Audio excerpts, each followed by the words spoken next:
Networking is not all concepts and software. We need dedicated hardware to make it all happen. In this module, we will learn about all the different types of hardware that you will find on a network. The first device we will learn about is the cable or DSL modem, which stands for modulator demodulator. The role of the modem is to convert analog sounds from something like a phone line or coax cable to a digital signal that your computer can understand. Modems have been used for a while. They started when we were doing internet over the phone line. For those of you that might remember dial-up connections, it has been a while, but they are still used today if you have a cable connection via coaxial cable at home.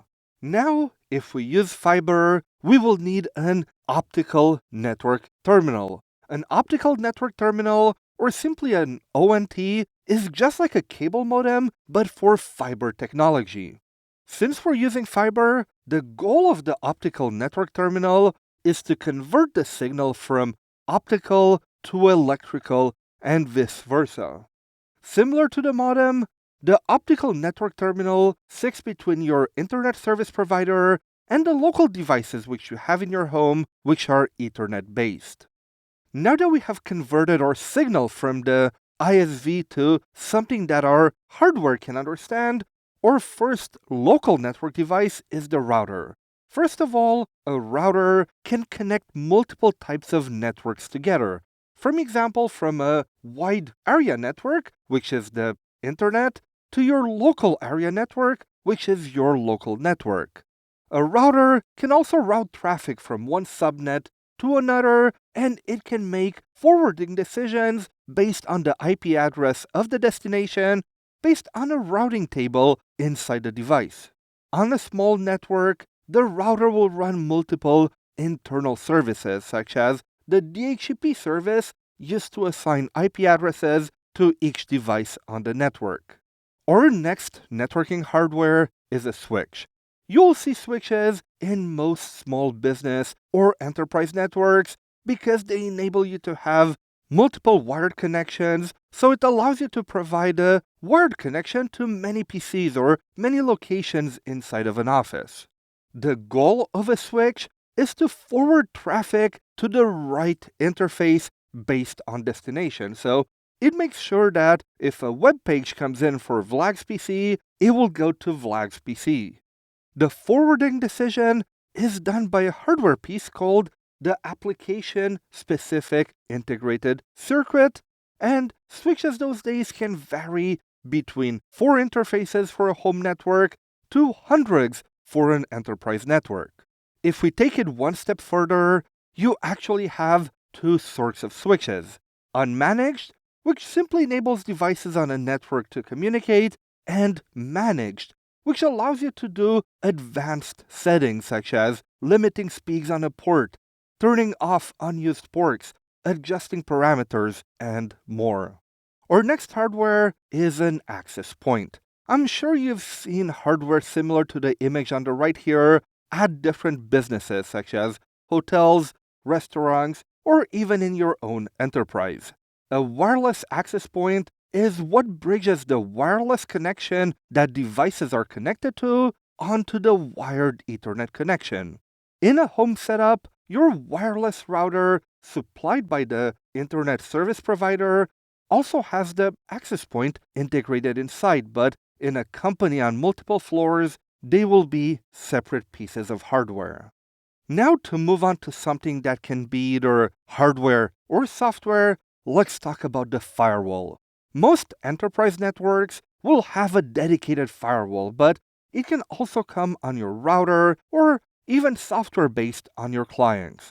The goal of the firewall is to filter traffic either by port number or application to make sure that only the traffic that's supposed to come in can reach your clients and bad traffic is blocked.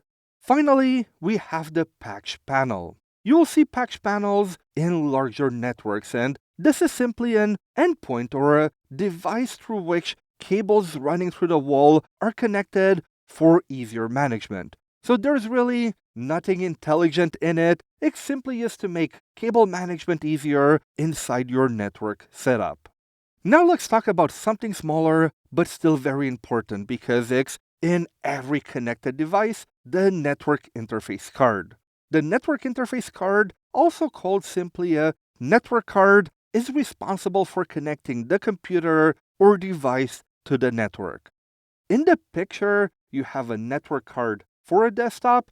However, every internet-connected device has a network card. So even your smartphone has a network interface card. It's smaller, it's for wireless connections, but it's still there. Each network interface card has its own MAC address, which stands for Media Access Control, and that's the unique identifier that is hard-coded in the network interface card. Okay, now if we try to put it all together in a single slide, let's take a look at what it could look like, first of all, in a house network running on cable. First, of course, we have our internet service provider, which will bring our coaxial cable in, and it will go directly to the cable modem. The modem will transform the analog signal to digital, and then we will have an Ethernet cable that goes to our router, which in most small home setups will also have an integrated access point. From there, our wireless devices can connect via Wi-Fi, and most home routers will have a few extra ports, so you could connect the desktop via a wired connection. Now let's take a look at what this could look like in a small business setup. We still have our ISP, which will be there, of course, and bring internet via fiber to our optical network terminal. This will convert the signal to a digital signal that we can use on our Ethernet cable. This will then go in the router, which is responsible for connecting our wide area network to our own local area network, as well as the DHCP and other services. You see, our router here doesn't have an integrated access point. It's only a router. Because I have a big network and I need more ports, I will then add a switch, and I will have multiple desktops that are hard connected via Ethernet wire across my business, as well as multiple access points. And since my business is on 2 levels, I will have an access point on the second floor and one on the main floor. From there, I will have multiple wireless devices that will connect to the access points, and this way, everyone is connected. We covered quite a lot of devices that you will find on a network, but how do we power them? Bringing both a power cable and a network cable sounds impractical. Luckily, we can transmit power over Ethernet. Power over Ethernet, or PoE, allows you to send electrical power over an Ethernet cable. Imagine having a security camera or a voice over IP telephone that needs to be both connected to the Ethernet and powered up. Well, with PoE, an Ethernet cable can do both, so it's super convenient. You'll most often find this capability in a switch. However, if your switch does not have it, you can use another device called a Power over Ethernet injector that will sit between the switch and the end device. This way, it will put power on that cable, and of course, you already have the Ethernet connection coming from the switch. Power over Ethernet is a few years old now, and we actually have multiple standards of power over Ethernet depending on how much power it can deliver on the cable. The initial power over Ethernet standard, with the friendly name just PoE, and if we go by the standard number, is the 802.3 AF standard. It's able to give 12.95 watts of power to the device. And because most of the use cases were around security cameras, normal telephones, this was more than enough. The next power over Ethernet standard is called PoE Plus, or the 802.3 AT standard, and it almost doubled the amount of power that it can send through the cable at 25.5 watts. This opens the door to things such as pan, tilt, zoom cameras, alarm systems, and more that require extra power.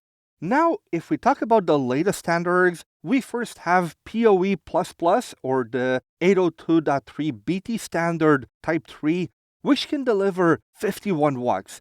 And this allows for even more types of equipment, such as video conferencing equipment and even more advanced wireless access points. And the last one is the PoE++ Type 4. So as you can see, those of them have the same standard. So this is where Type 3 and Type 4 are important to differentiate, because Type 4 can carry 71.3 watts, which allows us to even power laptops and big screen TVs that you see on hallways, for example, with only an Ethernet cable. So imagine that you can have a TV in the lobby, you can send the image, the power, all on one single cable. This is pretty awesome.